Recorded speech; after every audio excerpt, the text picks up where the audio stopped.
Hello guys, so I'm here at Crab Park here in downtown Vancouver.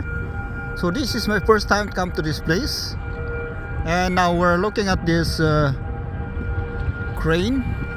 This is part of the Port of Vancouver. So Port of Vancouver is the biggest port in Canada in terms of shipping, transportation, and transport of containers that is coming from all over the world.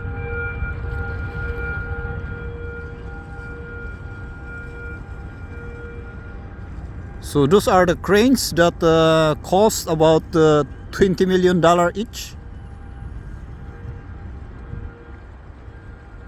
They're responsible for loading and unloading containers.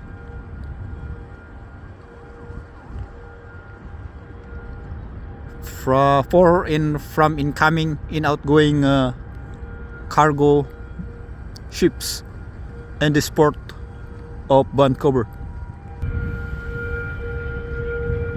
So to the east side is where they call it the bordered inlet.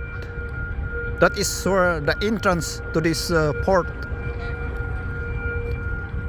Now you'll notice we call this the sea bus. This is the ferry boat that connects